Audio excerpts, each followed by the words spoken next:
All right, Jody Myman, one of the site leads in command and control here at the MCP candle factory.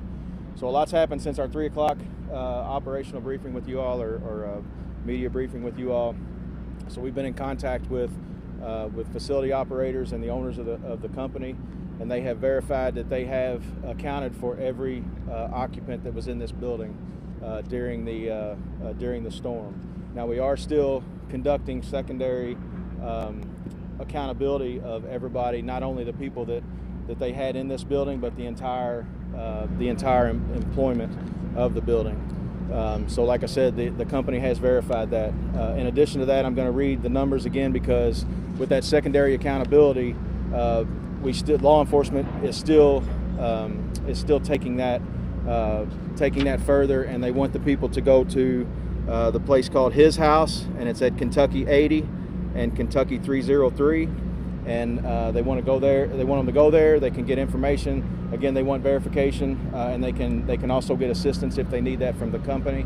And if they can't get a ride there, or they need a ride there or transportation, they can call 1-888-880-8620. In addition to that, we've also been meeting with all of our rescue experts that have been on the pile, and we have a high level of confidence there is nobody in this building. There's no one left in this building. We've had human interaction with all of the debris on the site with canines, both live and human remains canines that have been throughout the building all day or over the last 48 hours. Like I said, we've got a high level of confidence that there's nobody left in this building. You'll see that there's still some work going on back here. We're still moving some debris back there just to move it around and make the site safer to be around as well.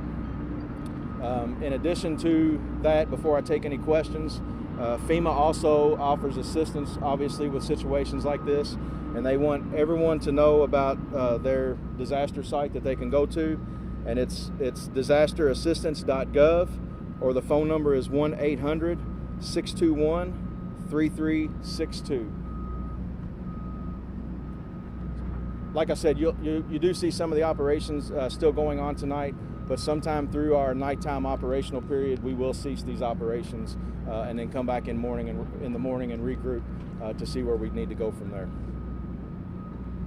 Jody, can you talk to us a little bit more about exactly what makes you so sure there are no people or bodies left on the site? So, earlier, like I said, I know you still see debris. Earlier, you saw the crane that was operating.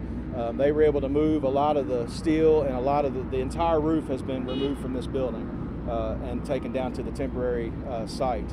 So, with the dogs, again, both live and human remain dogs that have been throughout the building, and through voids, along with, again, human interaction, their carriers, they've been in there. We've also had void rescue teams that have been going throughout the building in those voids and searching and things like that. And again, that builds that high level of confidence. And to be clear, the owner of the company had said there were 8 dead and 8 missing, but it sounds like the 8 missing have now been accounted for and were not pulled out of here? Yes, everyone have been accounted for that was in the building per company personnel, per company leadership. Did he say that the death toll had risen, or is it still 8 dead? No, again, the governor's still reporting. He reported this morning, and that's not changed on the 8 fatalities.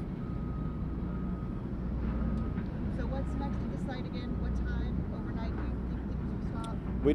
We're not exactly sure that yet. It's just when we get to a point that we think that that everything's safe to leave, and obviously there'll still be people here at the site. 1, to maintain security, and then 2, to still verify and still continue to do a few things. But again, sometime through the night we'll cease that operation. And what could happen tomorrow here? Well, obviously you can see there's a lot of equipment. We've got demobilization procedures that we've got to go through. Some of the state teams from Louisville, Lexington, as well as the FEMA team. Like I said, there's a huge process that has to take place to get this back to somewhat normal, so that we can hand that back over to the company. What is the emotional feeling from all of the hundreds of people who are working here, knowing that it could be complete? Obviously bitter for them. They've worked hard all the way from the start of this. The local responders, like I said earlier, we can't say enough about everything that they did. To everybody that's come up, like I said, it's got to be a relief not only for the people that's still here on site, but the people that have been here since day one and hour one.